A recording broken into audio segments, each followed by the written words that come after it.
Welcome all to Pragya's divine world. आज बहुत ही auspicious day है। आज वट सावित्री की पूजा है। वट सावित्री की पूजा यानी वडाची पूजा या सावित्री, वट सावित्री एक पुरानी ज़माने की हमारी माइथोलॉजिकल स्टोरी है। और आज वो पूजा का दिन है जहाँ पर लेडीज़, मैरिड लेडीज़, शादीशुदा लेडीज़ आती है और वो वड जो होता है, वड मतलब पेड़, तो उस पेड़ की वो पूजा करती है।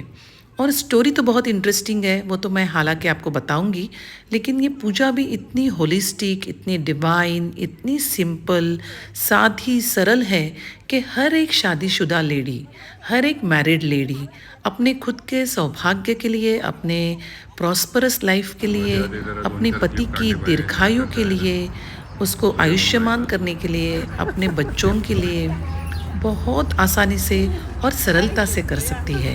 इसमें बिल्कुल कोई टिडियस मंत्र जाप वगैरह कुछ नहीं है। और आपको इसमें सिर्फ फलों का भोग चढ़ाना होता है, पानी आपको पेड़ को देना होता है, जल स्वरूप, भोग स्वरूप, और हल्दी कुमकुम आपको पूजा के स्वरूप पेड़ को लगाना होता है। बस इतनी छोटी सी पूजा है, हल्की सी। अगर आप दिया और बाती कर सकते हो, अगरबत्ती लेके जा सकते हो तो आप कर दीजिए, वरना बहुत हल्के से और सिंपल तरीके से होता है। और इसमें ये नेचर, अर्थ और मदर अर्थ की भी हम पूजा करते हैं, पेड़ की पूजा करते हैं। इसका मतलब हम नेचर और मदर अर्थ की पूजा करते हैं। हम जो फल और खाना देते हैं या फिर जो भोग चढ़ाते हैं, वो तो हम पशु और पक्षी वो खा जाते हैं बाद में। तो इतना ये सरल सोपा या सीधा उपाय है पूजा का, जो मुझे बहुत अच्छा लगता है।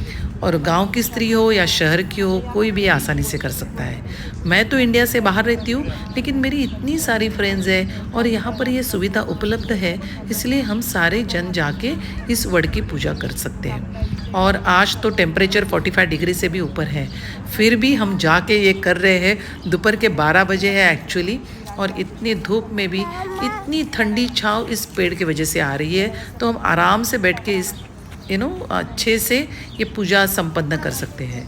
अभी मैं आपको स्टोरी बताती हूँ। ये माइथोलॉजिकल एक स्टोरी है जहाँ पर सावित्री और सत्यवान एक कपल है, और ये कपल गांव के हैं। और सत्यवान हर रोज सुबह में उठ के जंगल में जाके लकड़ी काट के अपना पेट पालते हैं। तो एक दिन वो वैसे ही सुबह में लकड़ी काटने के लिए जंगल में जाते हैं, और वहाँ पर वो पेड़ से गिर के उनकी मृत्यु हो जाती है।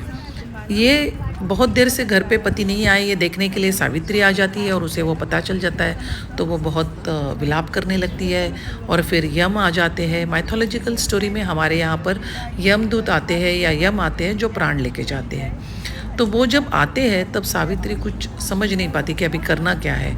वो उनकी बहुत प्रार्थना करती है, उनकी पूजा करती है, और यमदूत को बोलती है कि मैं आपको अपना भाई मान रही हूँ, और भाई होने के नाते आप मुझे आशीर्वाद दीजिए, आप मुझे अष्टपुत्र सौभाग्यवती होने का आशीर्वाद दीजिए।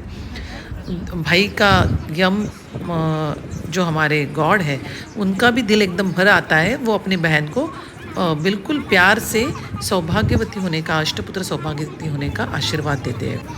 अब जब आपने आशीर्वाद दे दिया, तो मेरा पति है नहीं, तो मैं अष्टपुत्र कैसे करूँगी?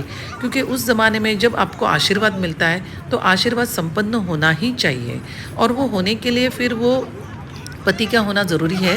इसीलिए फिर यम को मतलब ये एक दुविधा हो जाती है उनके लिए, और फिर वो अपने बहन के खातिर सत्यवान के प्राण ना लेते हुए उनके प्राणों की प्रतिष्ठापना फिर से उनके शरीर में कर देते हैं। इस वजह से सत्यवान फिर से जीवित हो जाते हैं। ये बहुत ही सुंदर और सरल स्टोरी है, जिसका मतितार्थ या सार भी ये है कि एक पत्नी में इतनी ताकत है कि अपने पति को वो बचा सकती है हर एक ट्रबल से, हर एक मुसीबत में, हर एक कठिनाई में, और वो अपना घर संभाल सकती है। मतलब ये स्टोरी के कितने सारे मीनिंग्स है, और मुझे ये स्टोरी बहुत अच्छी लगती है। हर बरस हम लोग इस पूजा करते हैं, और इसमें एक सौभाग्यवती स्त्री में कितना बल होता है अपना घर बांधे रखने के लिए।